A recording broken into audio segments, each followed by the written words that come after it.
And then I will screen share and I will ask people to confirm that we are seeing the right screen again. One moment. Oh, okay. We're seeing it.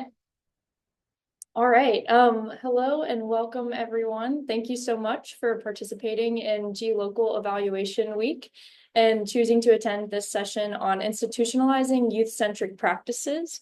Today, we will be facilitating a fireside chat, which essentially means that we'll have an audience-engaged conversation around what this topic means to both the discussants who are the fireside chatters and also you all as the audience and the core folks who are then taking and adopting these practices or continuing usage of these standards after today's session. So we will be reflecting on the creation and application of the youth-friendly standards and the youth and evaluation standards. And if these are new concepts to you, that is no problem. We will very quickly highlight what those are and also share some resources for how to continue to engage with those resources after the session itself. I will also say friends that are co-discussants of the conversation, if there's anything in the chat that I miss while screen sharing, please feel free to flag me down in initial conversation. I'm not a great multitasker in terms of chat monitoring and screen sharing, so just let me know if I missed something there. All right, and with that, before we jump into a conversation around what the standards are themselves, we can first introduce the fireside chatters or discussants themselves. And for that, I'm actually going to stop screen sharing so you can see human faces for the introduction. And I will first introduce myself before I pass it to someone else. I am Olivia Melvin. I'm an evaluation associate at the Center for Research Evaluation, and I am the chair of Eval Youth North America, which is how I'm connected with Eval for Action and the youth-focused evaluation standards. I'm just excited to be here today serving as the moderator and connecting with these really awesome peers from the Youth-Focused Evaluation Topical Interest Group at the American Evaluation Association. And I will pass it over to Pia to introduce herself next. Thanks, Olivia. Hi, everyone. Welcome. I'm Pia Campbell. I serve as Director of Strategy and Technical Services at the International Youth Foundation, or IOIF, which is a global nonprofit dedicated to youth development. I'm also an advisor to the Youth Friendly Standards Project and formerly on the leadership team of the AEA Youth Focused Evaluation TIG. Victoria.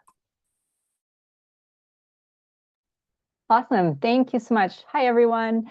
My name is Victoria Povolitis. I use she, her pronouns. I work with an organization called Tim Hortons Foundation Camps. If you're in Canada, hopefully that's familiar to you. If you're not in Canada, hopefully it will be familiar to you after this conversation.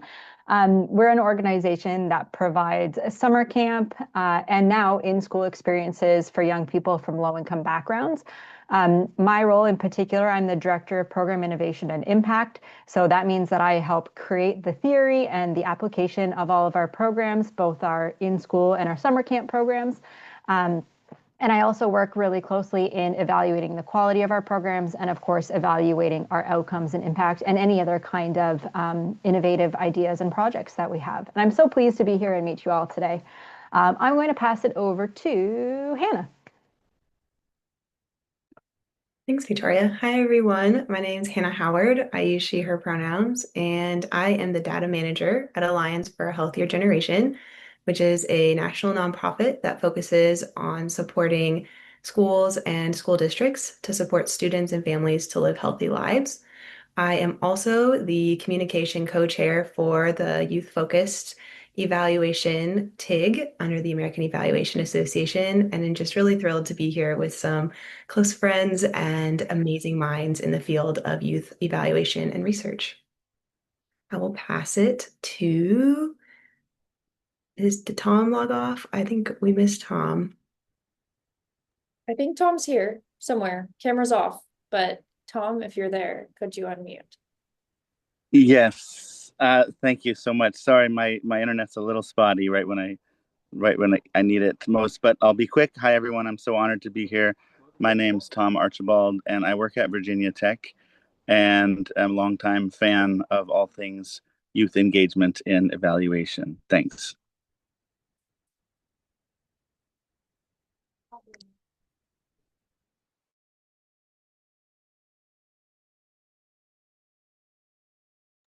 The awkward pause. Julie, do you want to go next? I will go. Thank you. Hello, everyone. My name is Julie Poncelet. My pronouns are she and her.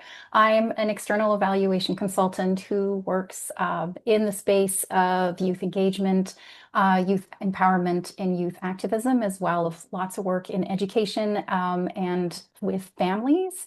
I'm also co-chair of the Youth-Focused Evaluation Topical Interest Group at the American Evaluation Association. And I believe that we have one other discussant on our panel, and I will pass it on to, and I sincerely apologize, is Shine Wanya. I'm sorry, this is the first time we're meeting, and I sincerely apologize. That's okay. Hi, everyone. My name is Chinewa Wete. I work in youth engagement and also in intergenerational integration, designing structural systems that bridge young people's innovation with institutional resources. I currently serve as the Chief of Staff for the Youth-Friendly Standards, which we'll be discussing today. So I guess everyone will get to learn a little bit more about the Youth-Friendly Standards. But the Youth-Friendly Standards seeks to be the world's first comprehensive assessment and certification systems for institutions who are looking to be youth-friendly, and we're measured across 6 key pillars of accountability. And we'll be talking a little bit about that as we go on. Nice to meet you all. Absolutely. Thank you so much. And before I jump back to sharing screen, I want to first highlight that the objectives of today's session are just to raise awareness on the value and importance of youth inclusion and evaluation, and just to orient you all towards some potential resources and tools that you can use in your practice to continue or to start centering youth in the work that you are doing.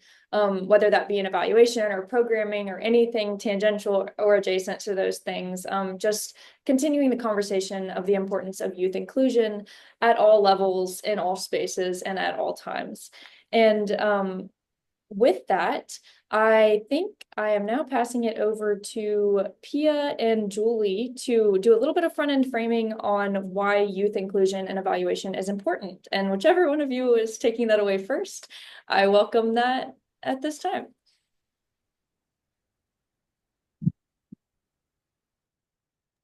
All right, I'll jump in then. So when, at least from the perspective of both the practitioner as well as co-chair of the Youth-Focused Evaluation Topical Interest Group, we certainly think that youth inclusion and evaluation is critical. And when we talk about kind of that meaningful engagement and inclusion, we're not simply talking about including young people's voices. We are talking about rethinking power, reimagining kind of those institutional, those organizational, those process relationships, and really thinking about designing systems and structures where young people are seen, heard, and valued as co-creators of knowledge. And so within the Youth-Focused Evaluation Topical Interest Group, we often make reference to nothing about us without us. And that means that when we're talking about youth programs, the designing, the evaluation, the funding, all of that should include young people, in part or in large part because young people are right holders. That means that they are not just the recipients of protections and services, but they have rights.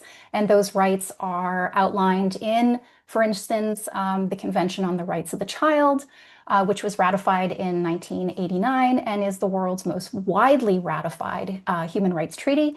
And it covers areas like health, education, family, identity, protection from harm, participation in society, which basically means that young people should be involved in all of those things. And that includes the development, the design, the evaluation. Young people offer a really unique perspective and set of insights based on their lived experiences. And I think as adult allies, we think that because we were children at one point, we know, but we really don't. We don't know what it's like to be a young person today.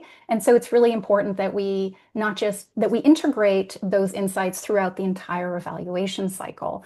And these are really tremendous opportunities for young people to develop or to strengthen awareness, knowledge, and skills. And for us as adult allies to do the same thing. This is incredibly important to everyone's personal development and social emotional health. And it benefits not just the programs and policies that young people are involved in designing, in evaluating, but also benefits families and communities. And when we think about and talk about youth engagement in evaluation, youth inclusion in evaluation, there are different ways that we can think about their roles. We can think about their roles in terms of youth as consultants, where they're perhaps informing perspectives or giving inputs into elements of evaluation. We can think about young people as collaborators, where they're engaging in components of the evaluation. We can think about them as partners, where they're co-creating the evaluation from start to finish with adult allies, or youth as leaders or directors of their own evaluations of their own programs or of initiatives or anything that's salient and directly impacts their lives. So lots of ways of thinking about why we should be including young people in evaluation. And it is something that as a field, we should be doing more of, including, encouraging youth inclusion in evaluation. And I'll turn it over to my colleague, Pia. Thanks, Julie. I think one of the things that you touched on really nicely was how youth inclusion or youth participation in evaluation is a form of participatory evaluation. And as an evaluation community, I think we're familiar with these principles that when we are taking a participatory approach, the evaluation process and findings and then utilization tend to be stronger because our subjects are not just subjects, they are working with us, they are co-creators, they are partners. So that's one of the key drivers of the two youth participatory evaluation frameworks that we're going to talk about today. There are a couple other principles that we want to ground our talk in and our discussion with you in. For young people especially, we recognize as a youth community, meaningful youth engagement and youth partnership extends beyond evaluation into co-creation of programs, co-implementation, etc. Youth partnership is a big driver of all of this. And that's because we recognize that when young people as a stakeholder group are included, what we're doing is more sustainable. Young people as a subset of the population are owners of what we are co-creating. And this is related to recognizing that young people are not just the leaders of tomorrow, they are essential partners in shaping the world today. And we know that effective youth engagement is pivotal for achieving our sustainable development goals, different country level goals, community goals, et cetera, fostering economic growth, and promoting social equity and ensuring environmental sustainability. So basically, we view young people as a very powerful segment of the population that are leaders and that we as adults or evaluators really want to be partnering with. What we're going to do is introduce two different frameworks for how to engage young people as partners in evaluative practices. In 2013, there were two advances in this area of youth participation, youth partnership in evaluation. One, led by Eval for Action, was the Youth and Evaluation Standards. And these are standards for enhancing meaningful engagement of youth in evaluation. The second are the youth-friendly standards, which is an initiative, a systems-based initiative that sets criteria for engaging young people as partners in a number of domains across business practices. Programs, products, services, and evaluation is one of those domains. And so we have that set, that tool, that criteria, that framework as something that's available to all of us as evaluators as we are designing and implementing different evaluations. So here's a little bit more just about each of these different frameworks, which our colleagues are going to share in just a moment. I'm going to turn it to Chinenye to talk a little bit more about the youth-friendly standards. Fantastic. Thank you, Pierre, for passing the baton to me. The youth-friendly standards emerge from a fundamental recognition. And that really is going beyond asking our young people in the room, right? So asking, are rooms designed for young people to actually influence outcome? Now, as Pia mentioned, the youth-friendly standards is a system-based approach, and we like to say it's a comprehensive assessment and certification framework that evaluates institutional readiness for authentic youth engagement, right, across 6 critical pillars. And this is in governance, in program design, in human resource policies, in business relations, community development, institutional partnerships, etc., etc. Now, what makes youth-friendly standards truly revolutionary, and I'd like to talk about also with the Eval evaluation framework, is that it measures not just youth-friendliness, but it also looks at how we co-create with young people through different partnerships, right? And we didn't just develop this, we had to consult youths themselves to understand what it means to design institutional frameworks alongside experts, because that's usually one of the most difficult components, is to say, oh, we're designing things for youths themselves, but we don't have youths being part and parcel of that process. So this framework is, operates in 3 levels. Adopt, how people understand youth friendliness, right? Do even organizations understand the frameworks around it? What does that look like? What does that feel like?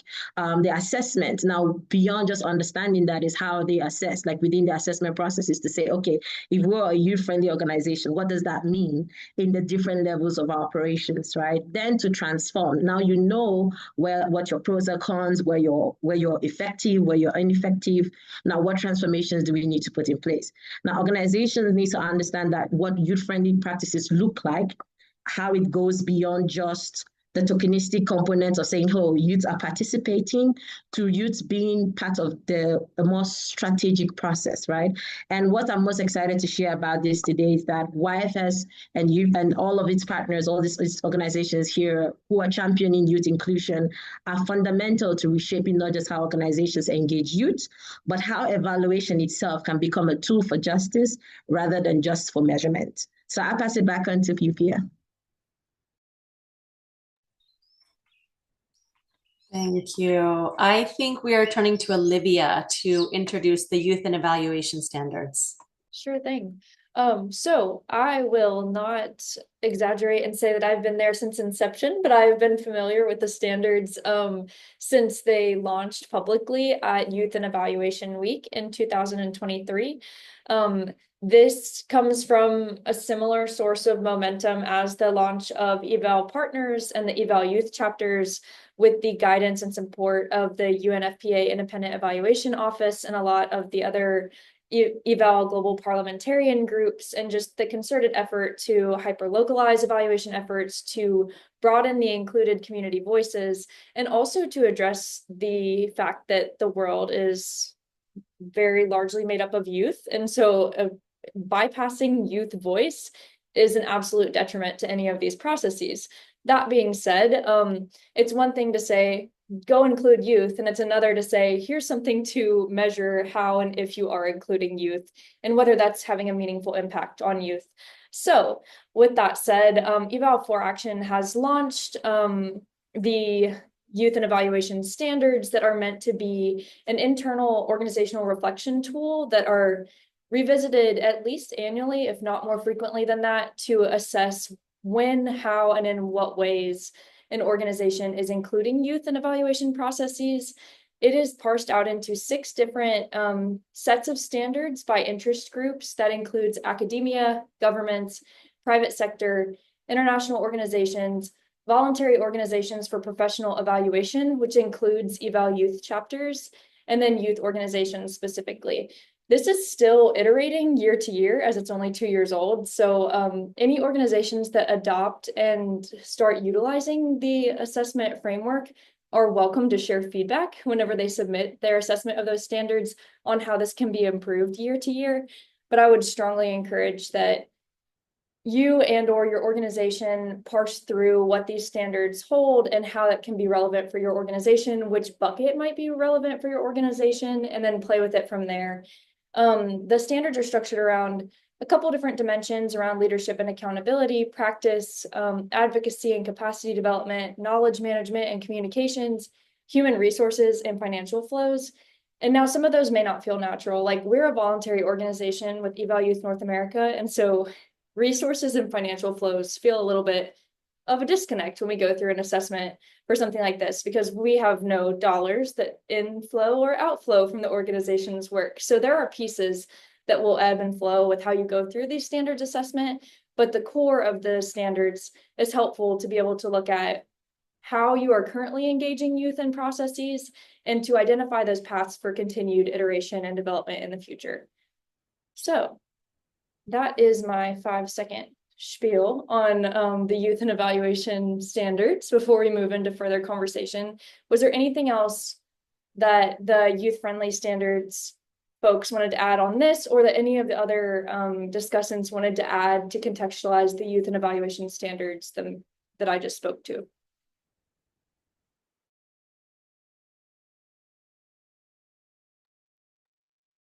Oh, okay. I thought Pia was going. So, so I think you sort of hit the nail on the head. And just to really take this back a little bit, my first time encountering the Eval for Youth, was during the AFRIA conference last year. And it was really very critical just to understand that as evaluators, we really have a role to not just look at how we're designing or how we're assessing or how we're implementing, but really looking at the paradigm shift within when we talk about youth engagement or youth friendliness, right? And for us, it's really kind of looking at the 6 major pillars, as I mentioned initially, is to say, how are we evaluating youth friendliness? And I think that in governance, it's really crystal clear. In HR, it's really crystal clear. When we talk about product, program, and services, we're having a conversation during the interaction is to ask ourselves what really is the value exchanges for organizations and institutions to really go youth friendly, right? What are the benefit? What can evaluators put into how can evaluators sort of structure, but most importantly measure, right? The ability to determine what gets measured is a very, very critical component. And when you integrate youth voices authentically into evaluation, you're not just improving the methodology, you're reshaping how society understands progress itself. So just really going into that is defining how these practices can be put in place. How can evaluators themselves help us continue to improve how we assess youth engagement? But most importantly, how can organizations better position in the progress that we seek to see? So I think that's just what I'm going to add to that. I don't know if Pia wants to drop a few more nuggets and then we can go into the conversation proper. Yeah. Over to you, Olivia, because I think we pass to Tom and then we go in. Absolutely, that sounds good. Tom, pending internet access, if you are there and come. Yes, I'll give it a try. And if I'm cutting out, just mute me and move on. I apologize for the poor connection. Yeah, a couple quick things, just building off what's been said. Ultimately, the extent to which we can increase youth engagement, like others have said, is all about increasing even the validity of the evaluation that's being done. Because so there's in addition to the ethical moral imperative, there's also a pure sort of methodological imperative to do so.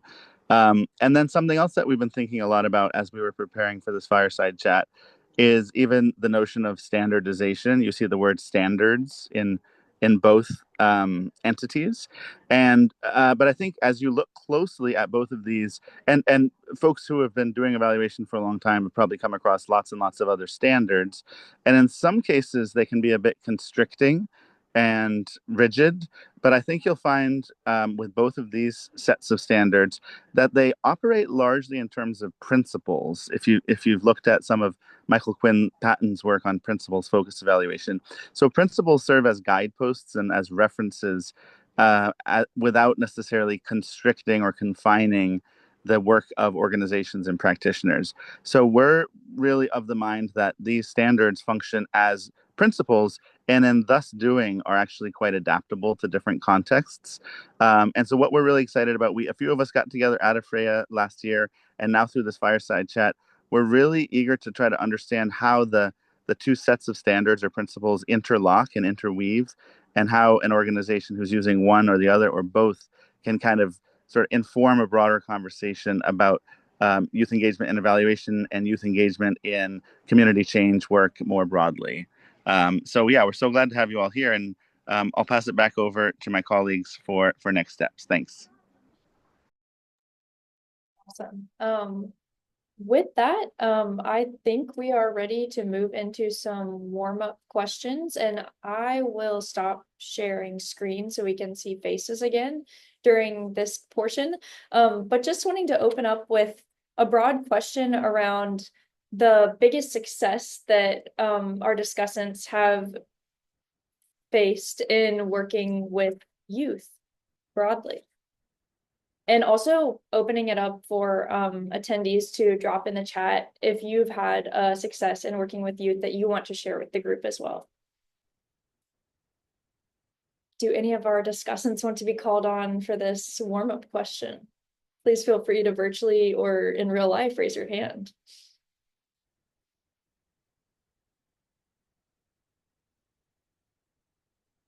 By feel free, I mean, somebody raise your hand. Okay. I'd just go right into it. Because I like to, I'm a youth myself, so it's very critical to talk about, to be a youth representing youths, to speak about the importance. I think really goes beyond just the value that everyone seeks to see working with young people. It's incredible because we're talking about the largest growing population in the world, and it's really just a non-negotiable at this point to talk about the value. It's really staring at each and every one of us in the face. I'm sure we all have siblings who are youths themselves. We have we have kids. We have people within our community who are youth themselves, and in our society and in our community, we continue to see the need to build capacity for young people, the need to connect them to opportunities, the need to evaluate how they contribute to society. But what I have not often seen is the need for organizations institutionalizing their processes and sort of documenting their expected outcome, right? Most of the times when you look at lots of the research, it talks about a broad range of the evaluation of working with youth versus, and all of that. But the reality on the ground is there's really kind of like no information that puts a pin on saying, okay, having a youth in this organization sort of, increases the vibe, and it also challenges the status quo. It's really just understanding the ingenuity of having a young person in any room and in every space. So as evaluators, the question that always I'm not an evaluator expert myself, but I'm in youth engagement. But the question I'm always asking myself is, how do we continue to expand opportunities for young people? So there's a lot of conversations of advisory board, meaningful youth participation, and all of that stuff. But the question is, are they systematic process that ensures that a young person can continue to transition within their growth? So, we talk about young people like the age is defined, but they are transitioning youth across criteria, across careers, across opportunities. And most of the times we don't really see how that value, how those values transcend. So I think the thing there is to say young people bring more than just the vibe. They come with their lived experiences, which carries a lot of value. They represent a wide range of communities and society. And most of the times, we don't really find them talking about those lived experiences because we want to sort of corporationalize their experiences and put it into facts and checks. And sometimes it's challenging to really just look at what the outcome could be for even they themselves and organizations who are co-creating with them. Thank you so much. Do any of our other discussants want to take this one on? I could share Thomas one. unmute there. There you go. Oh yeah, no, go ahead, Victoria, because I know you have a lot to share from using this. So go ahead, please. Sure. Yeah. I'll just chime in a little bit. I think I'm in a really interesting and unique position because we are a youth-facing organization. So we do serve young people directly through our services and our programs. And to your original question, Olivia, what's a standout success? What has been some wonderful things that have come through, including youth in our work? I oversee both our program development and our evaluation, and I've actually found a really wonderful way to essentially show the value of having young people involved in our work and eventually build towards having youth involved in our evaluation as partners has been through our Youth Advisory Council. There's been a couple mentions of Youth Advisory Councils so far, but it really is a fantastic tool to showcase the value and the potential that young people bring to our organization and to working with young people as partners. Lucky for me, I'm not going to say that I was the person who pushed for a Youth Advisory Council and created this council in our organization. Because lucky for me, the council was actually created prior to when I joined the organization, which was in 2021. Our youth council had been created in 2018. However, there was a bit of a lull in their participation given COVID, given we had paused our operations for a little while. So I was so happy to actually revitalize this youth council and to showcase some of their achievements and some of their contributions that then actually allowed for our senior leadership team to recognize the value that their ideas and thoughts had brought to what we do. One of those in particular was we work in summer camp, so we have youth on site staying with us overnight. The Youth Advisory Council had pushed for gender inclusive cabins. And that actually allowed us to more appropriately and responsively serve our youth population. And lo and behold, we saw more returning campers who were gender diverse. So this really showcased the value of having a young person's perspective, and therefore meant that the organization, the executive team at the organization, was more likely to actually dedicate finances and resources to continuing this organization, because we recognize young people in the value and the perspectives that they bring, and therefore we compensate them for the value and the perspectives they bring. We're not asking them to do free work for us.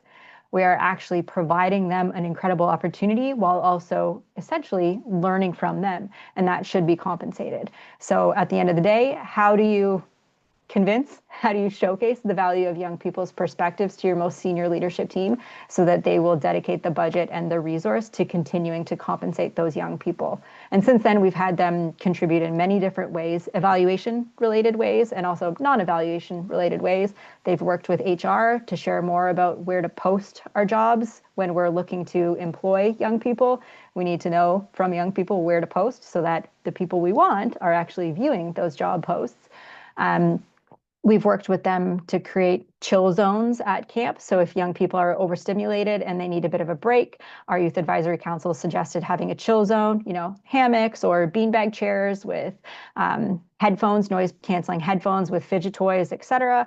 Lots of different ways that they've shared their input. And through showcasing all of these successful endeavors, I've actually managed to convince our executive team to employ a young person in a contract for this summer to support with evaluation efforts.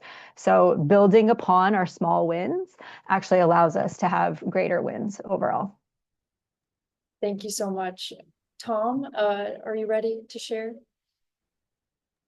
Yes, and I'm actually going to share a challenge, just keeping it real, which is that, and so I haven't explicitly implemented either of these two frameworks, even though I've been a huge fan of both of them. But sort of prior to 2023, I was doing some youth engagement and evaluation work in a positive youth development program in Senegal, and which was some of my proudest moments as a professional, because it was going really, really, really well.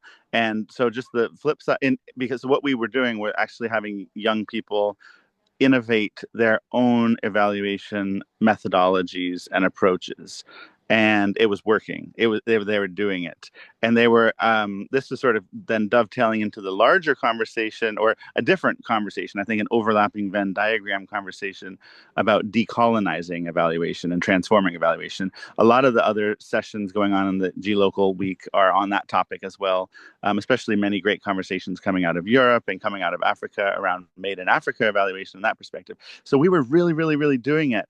And then so one of the challenges was the young people themselves who said, great, we just invented this methodology, but shouldn't we also do a 20-page survey with the key performance indicators that the funder had provided? And so for me, it was just such an interesting aha moment. So a challenge, but also just a reality check that in the hegemonic structures in which we work, the awesome work like Victoria was just talking about, sometimes it can really, really shine through. Sometimes it can be more like, a flower growing up in through the cracks of the concrete, because we're still in these structures that the youth themselves brought up. I was trying to say, no, no, no, let's just do the evaluation that you create. And they were saying, yes, we'll do ours, but we also know, because most of them, they were slightly older youth, so many of them had, studied M&E in at least a college course or a professional short course. And so they were so eager to apply those sort of standard hegemonic notions that they knew. And so I think it's not really a challenge. It's not like failure of the youth-focused approach. It's a need to further explore, and hopefully through these two frameworks or standards, we can do that, kind of a métissage or a weaving together of the more transformative youth-led work with the systems and structures that still dominate, to be quite clear for now. So for me, that was like my biggest aha moment in doing some of this work. Is like how to do it in a more transformative way while still weaving it together with the more dominant hegemonic structures that exist. Thanks. Thank you. Before I ask if any of the other discussants want to take this on, I want to also ask, and forgive me for not knowing this before now, what is the youth age bracket for the youth-friendly standards?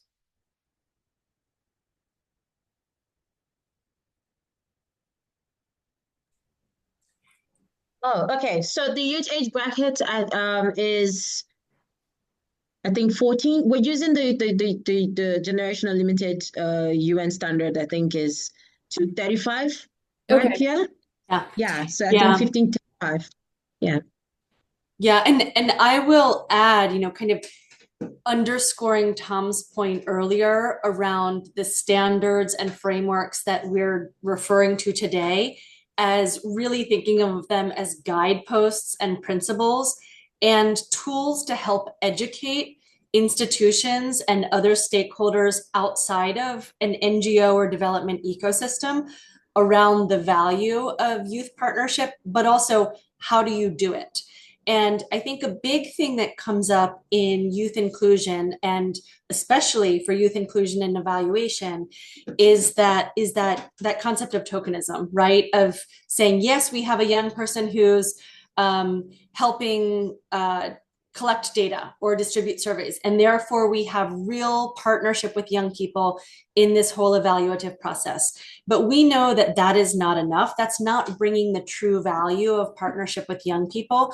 And the youth-friendly standards really seeks to educate, inform, raise awareness, and then present a little bit of a playbook that's more of like the guidepost playbook to here is how you do it, here is what this means, to do it in a way that will deliver more value to the institutions, to clients, and to other partners.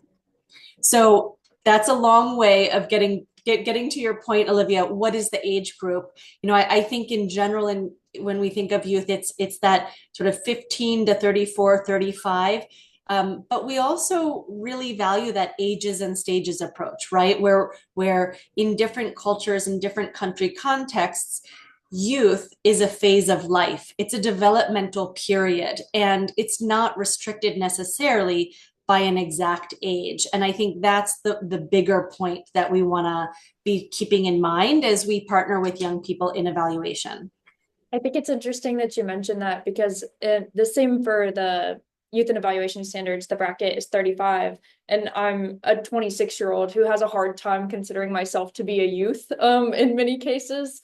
And I don't know, it's interesting to see the way that youth are conceptualized and the way that youth conceptualize themselves within the different buckets, because I feel like to a high school age youth, I would be middle-aged and like decrepit at this point, and just trying to think through like who youth are and what this means when engaging with different buckets and brackets of youth age groups and the way that they see themselves within the world, and the way that that can interplay across and within these standards themselves. Because I mean, the first time I filled this out, I was like, oh, we're not doing a great job of engaging youth. And I was like, wait, we are youth. Hold on. We're an entirely youth board. I'm just thinking of youth in a different way than these standards are conceptualizing. So just flagging that from a conceptual frame as well, because we get caught up in definitions and concepts and all of these things, especially as evaluators that want to have everything like bucketed into perfectly neat concepts and definitions. But just wanted to raise that as well. Did any of our other discussants want to speak to a success in working with youth?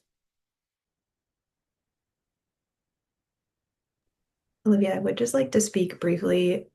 We've heard like organizational success, but I think also as like a young and emerging evaluator myself, working with young people has made me a better evaluator. And so I think there's a personal component to this work that as we're, disrupting power systems, as Tom so eloquently put, and kind of rebuilding a system that is friendly towards young people to bring their full selves into a space and authentically engage in conversation. We have to think of our personal biases and our personal approaches to the work. And sometimes when you work with groups of young people, I've also facilitated a youth advisory council, kind of like Victoria was talking about. You learn yourself how to implement these standards in real time, and that takes some reflection. And you have to think about that a little bit as you're coming into these spaces as an adult or emerging evaluator.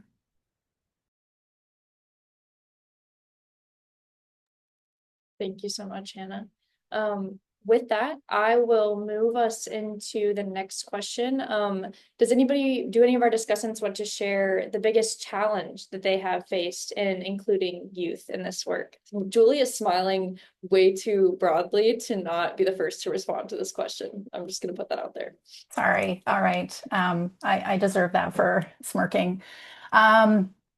So some of the challenges, one of the big one has been institutional resistance, especially from funders, as well as some of the youth serving organizations themselves, norms that prioritize adult experience, adult expertise, and really undervalue youth leadership, youth lived experience.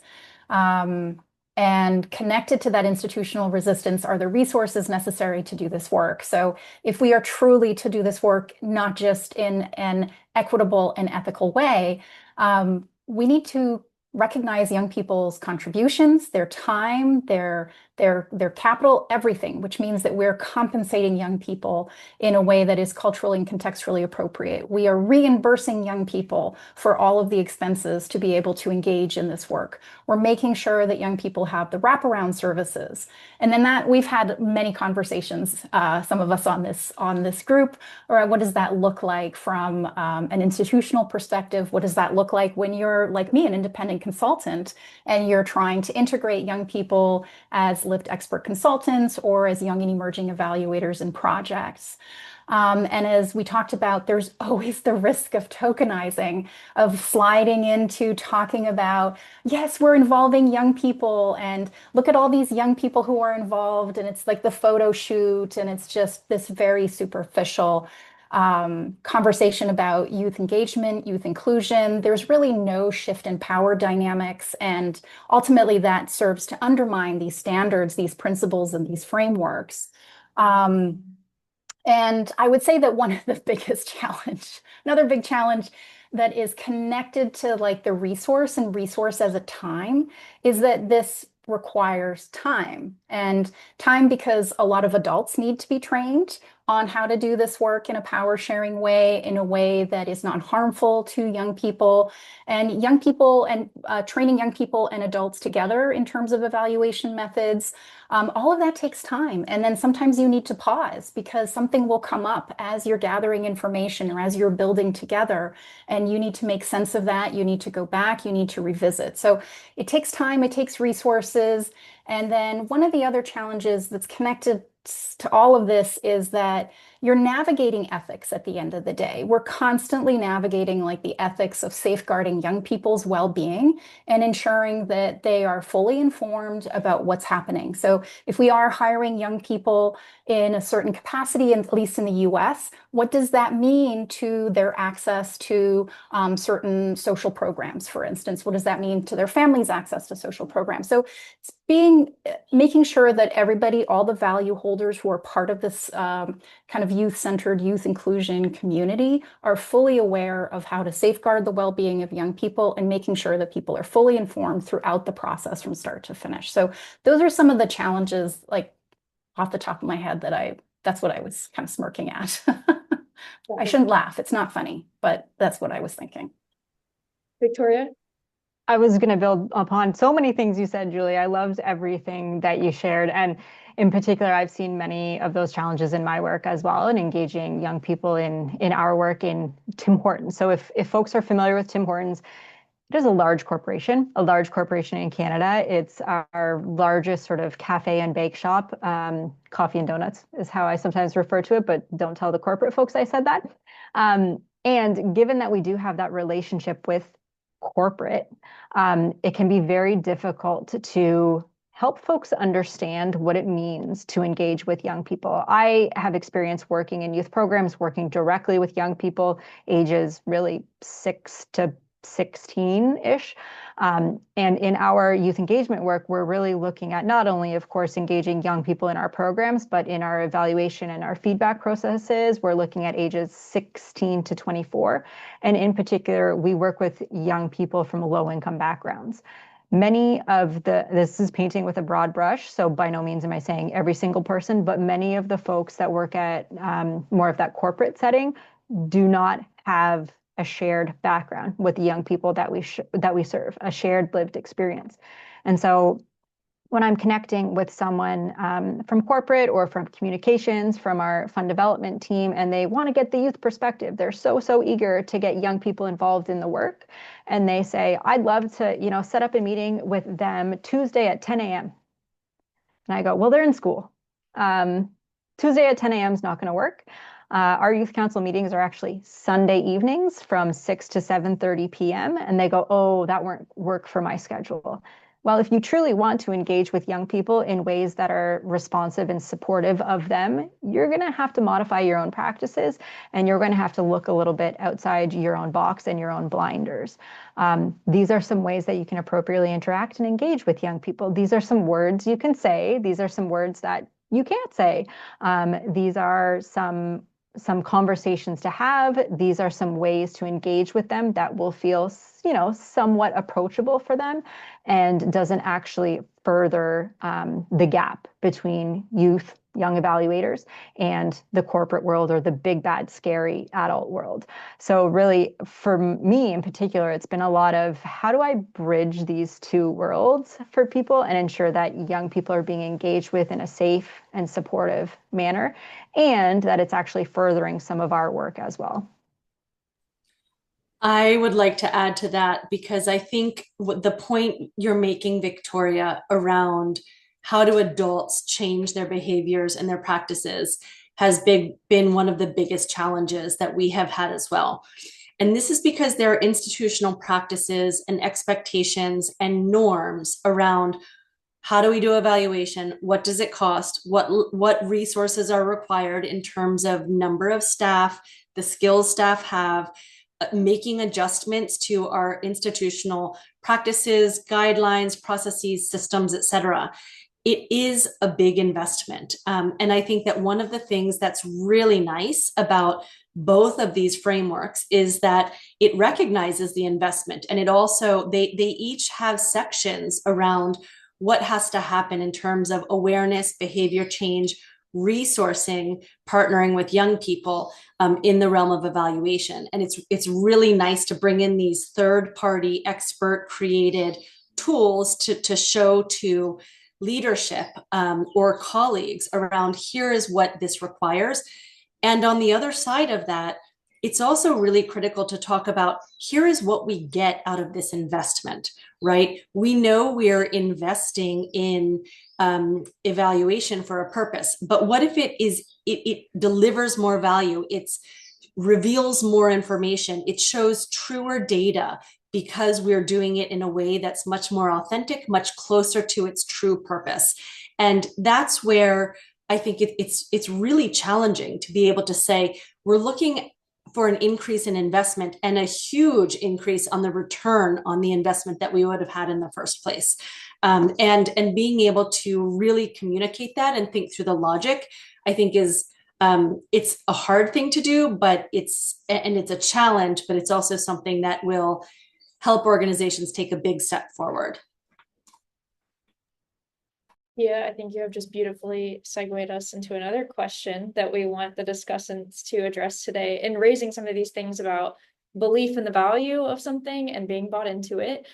So the next question I will pose is, how do we move from believing in something and being bought into it to being dedicated and sustaining the work financially? And I want to ask Tanianwa to speak to this one specifically as well.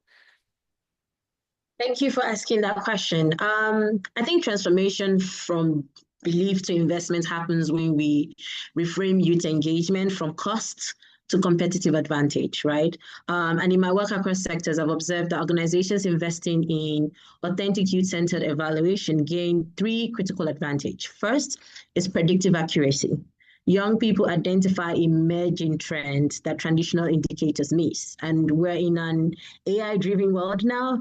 The early systems are pretty much invaluable. Now, second is innovation pipeline. Youth perspective reveal solution pathways that adult framework overlook, with this respect, right? And third is the legitimacy of insurance, right? Programs designed with authentic youth input have built-in relevance that prevents costs and sort of reduces the course correction that is required within evaluation processes.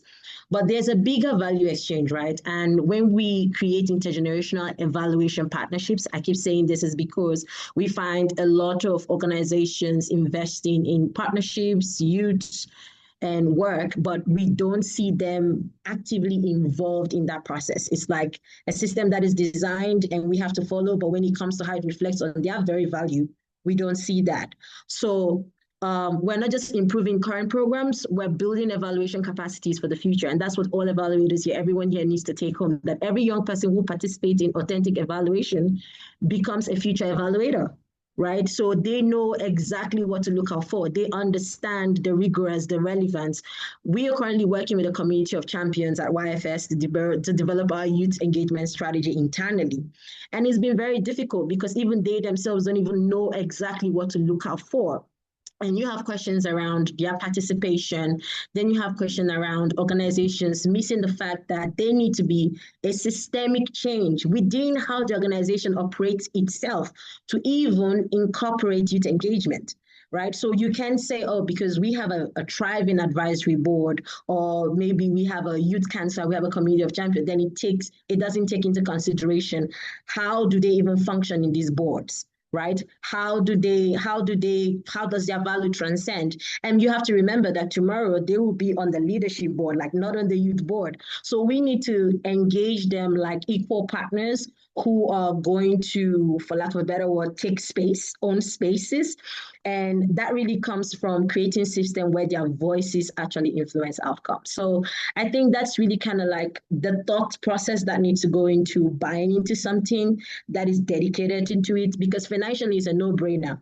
I was asking a colleague some days back, do we know the value of how much Gen Zs put into the economy, the digital space yearly?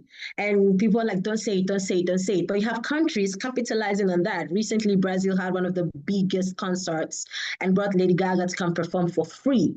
And we have tons of youth, I mean, the millions of them, and the economy really cashed out on that.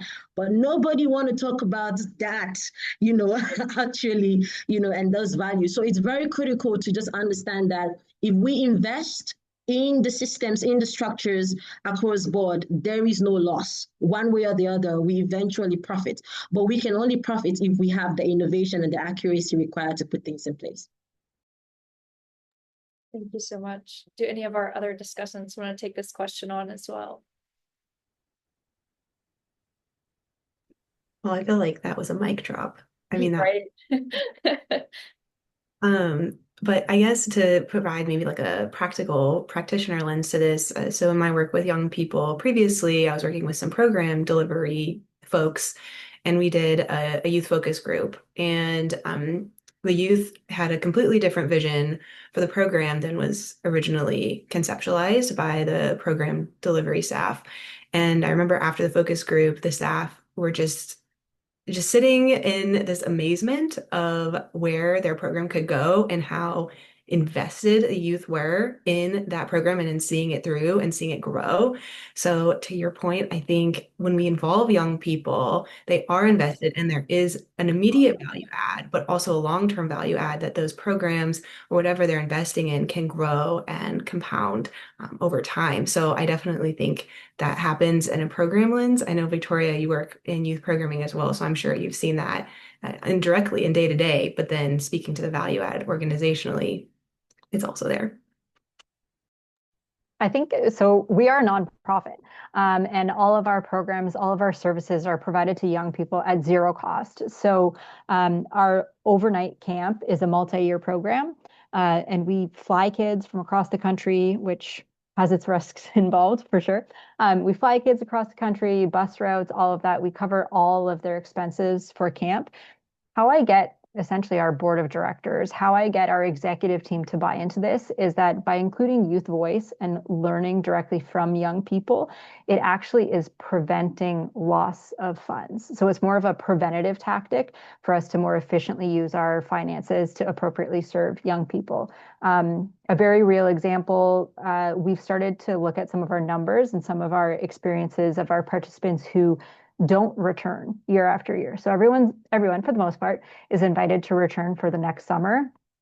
Some people just choose not to come back. And some people say they will come back. So we save their spot, we book their flights, and then they don't show up on the day at the airport, which unfortunately ends up costing us a few $1,000s per participant. That can certainly add up. So we have conducted a little research project. Actually, it was a youth-led research project using some creative methods where we asked participants who chose not to return to creatively represent their camp journey with us, including those decision-making points or those points of inflection of where they chose not to come back and the reasons why they chose not to come back, so that we can more appropriately understand from a young person's perspective why they're not returning. And then our youth evaluator, this was our summer student last year, our youth evaluator, conducted interviews with those participants. So rather than a young person speaking to me, unfortunately, even with this broadened definition of 35, no longer a youth, I know, tragic, rather than the young person speaking to someone who is not a youth and who does not have a shared lived experience or a similar background to explain why camp is not a safe place for them, why it's not somewhere that they want to return, they had the opportunity to speak with another young person who has had similar shared experiences, and it's a more comfortable space for them to be vulnerable and express their true feelings. And that person is not necessarily a representative of the organization, but more of that third-party evaluator. So there's not really any of that, social desirability bias or response bias. They feel safer in their conversations. And ultimately, what we learned has allowed us to make some actual improvements and changes throughout the registration process that has been allowing our young people to feel more safer in either telling us ahead of time that they're not coming or reasons why. And we can say, thank you, we appreciate you sharing your insight. And then we can fill that spot with another youth who truly can benefit from the experience. Or they share with us reasons why they're not comfortable, and we work with them to ensure that they are comfortable, and then they do show up for their summer session. Thank you so much.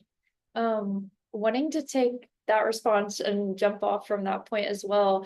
We've heard a little bit about the profit framing lens, about youth inclusion, and some of the other benefits throughout the conversation. How else are folks framing the value add of youth inclusion to different audiences, whether that be funders, whether that be to youth themselves, to get them bought into these processes and to see why this is worth their time? And I'll open that up to any of our discussants that want to jump in.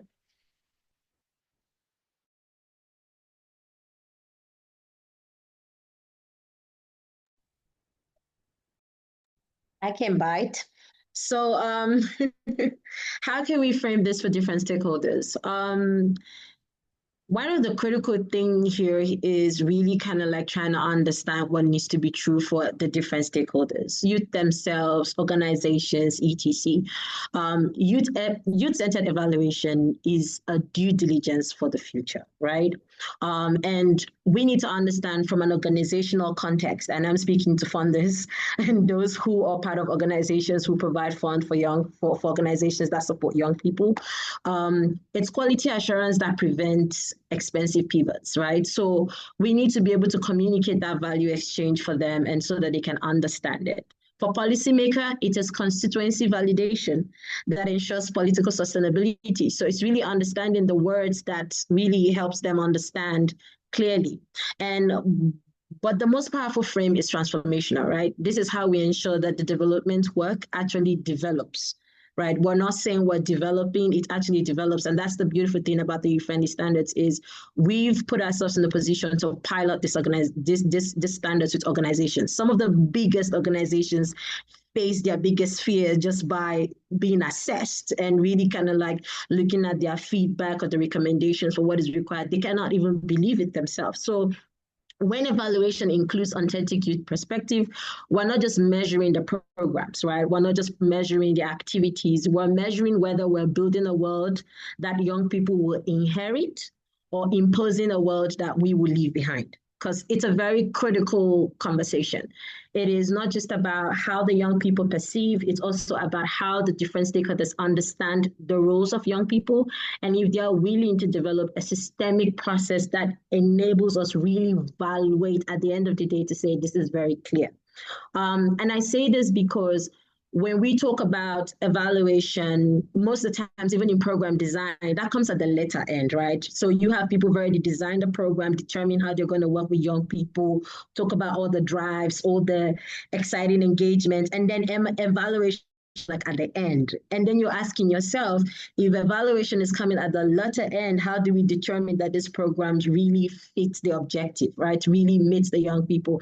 And I like what Victoria says, we don't have a feedback mechanism for youth engagement, right? And that's really kind of like very challenging. It's like a lot of times we want to create a system, but we don't want to create the feedback mechanisms that gives the young people the power to come back and tell you and say, thank you for this beautiful program. Thank you for the opportunity, but it's not for me.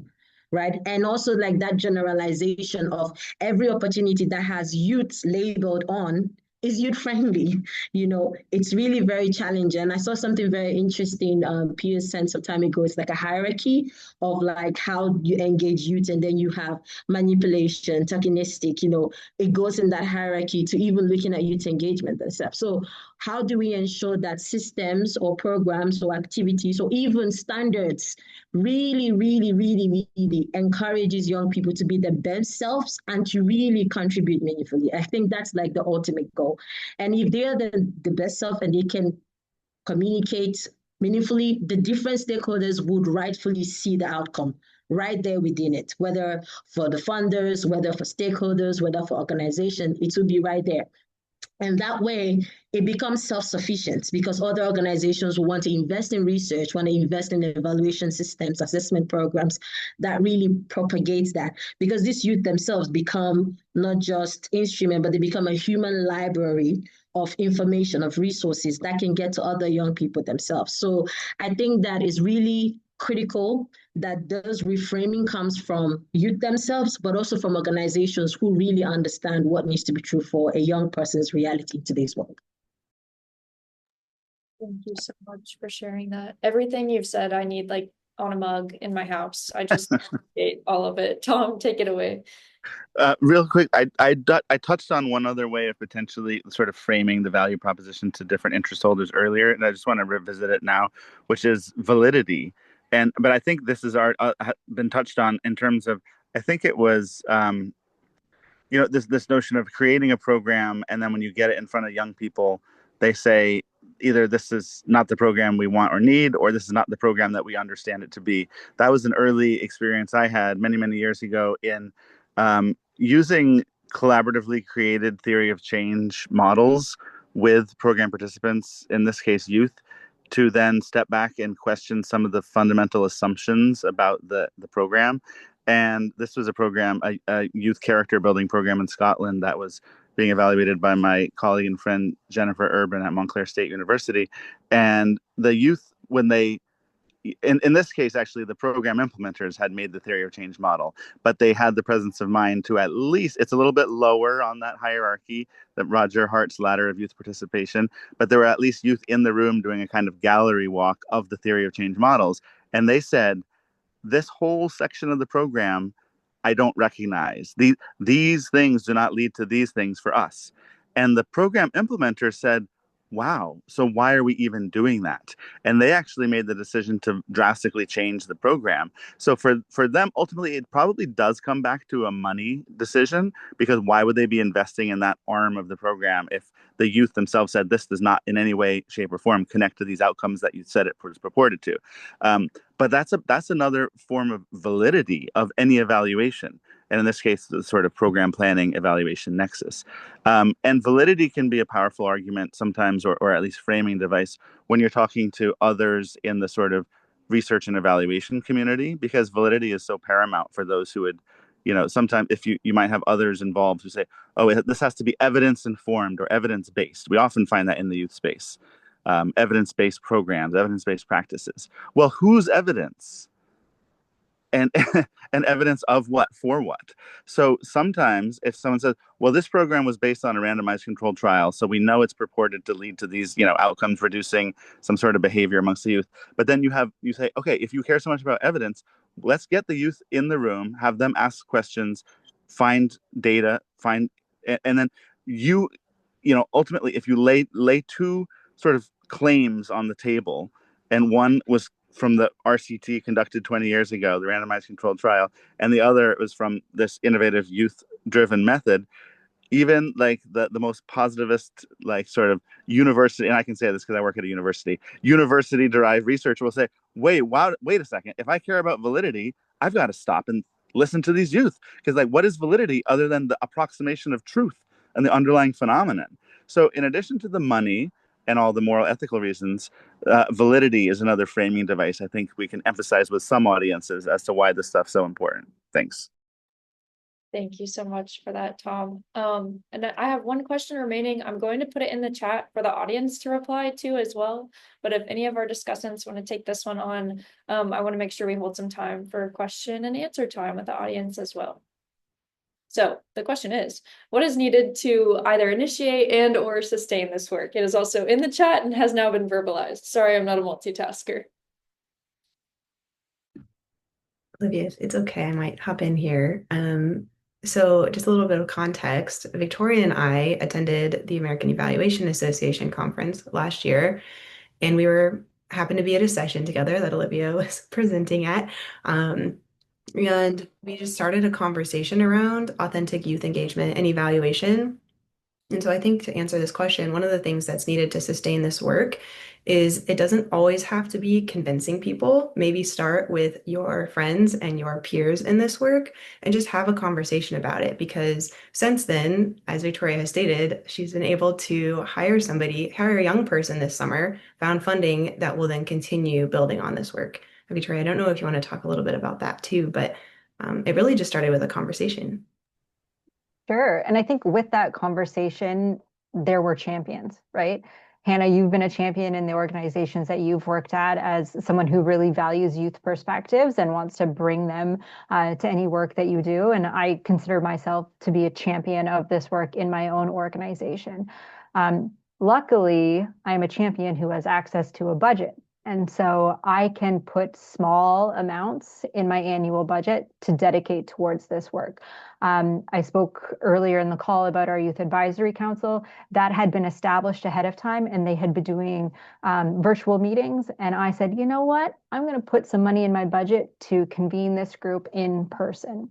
And that brought kids from across the country, youth from across the country, and from the States as well, to work together over a weekend, and actually allowed us to work on projects together. And that's where some of those fantastic ideas came from. Because yes, of course, an individual can be sitting at home at their computer and come up with a brilliant idea, but then sometimes it just stays on their computer or it stays in their brain and doesn't make it anywhere. But by bringing multiple young people together and having a champion at the organization to hear their feedback, to hear their ideas, I have the ability to action these ideas and to get other stakeholders in the organization involved in this work and then to move it forward. So Hannah, I appreciate you saying, like, for us, this really started just at a conversation in the session that Olivia was presenting in last October.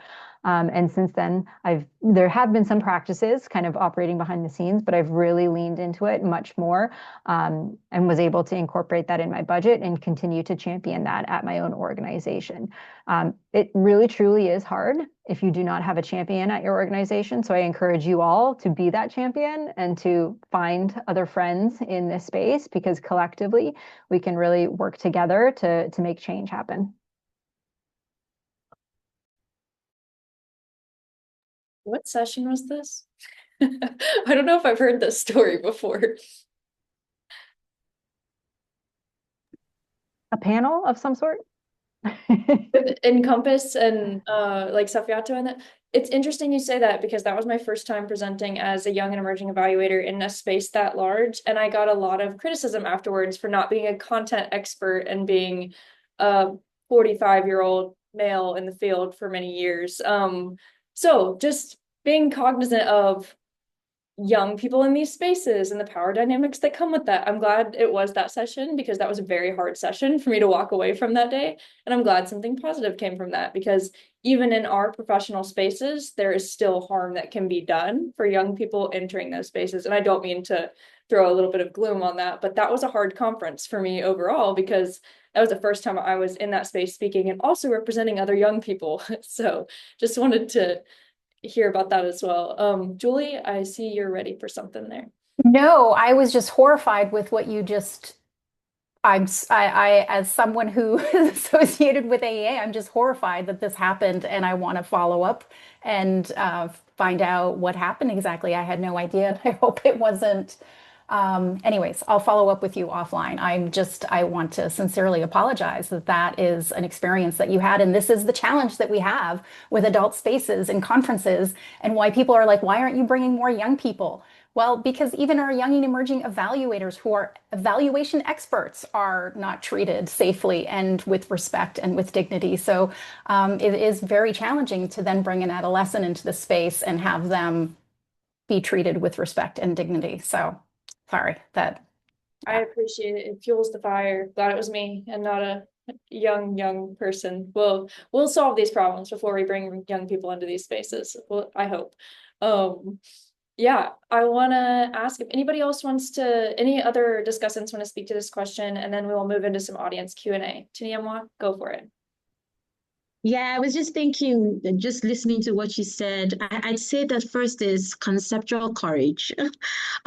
This work takes a lot of courage to really do. Even for a young person myself, I've been in situations where I'm also like questioning if I'm really engaging meaningfully, and what does meaningful youth engagement mean to even me, myself, working with young people. So evaluators must be willing to acknowledge that traditional frameworks might be measuring the wrong things.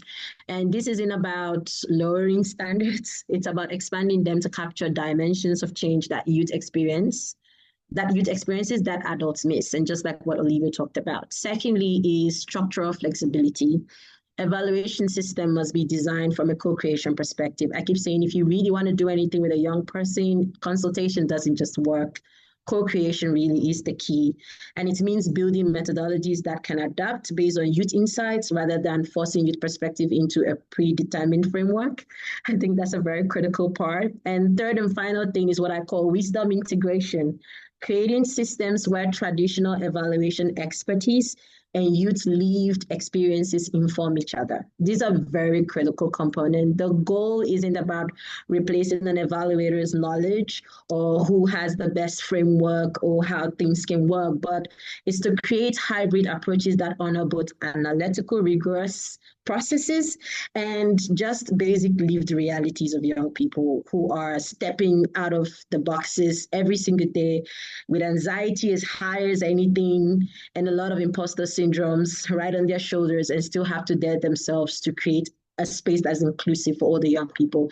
And I think that for older folks and for like adults enablers also, it's also very critical to know when to listen, because sometimes we're saying the same thing over and over again and it feels like it's reoccurring, but it's really when you listen, then you can evaluate and be able to predetermine, what we need to do and how we need to continue to make the impact. And I thank Pierre and Thomas for being my safe haven at my first Africa conference. That's my first ever evaluator engagement. And I was like, what? Have I been living under a rock? Some of the systems, some of the process I wasn't even aware, and just really having that safe sandboard to say, hey, this is what you need to know, this is how you need to know it, and this is how you need to imply it, makes a lot of difference. A lot of young people don't have that. And some of these conferences are designed with the assumption that we know exactly what we're working into. Trust me, it's a trap. We always don't know. So I think these are very critical steps to think about as we transition. Thank you. Thank you very much. Audience, please feel free to start dropping any questions you have into the chat, or feel free to raise your hand and we can call on you to ask some questions from our discussants. And also you can answer some of the earlier questions based on your own experiences too. That would be more than happy to have you do that. That'd be awesome.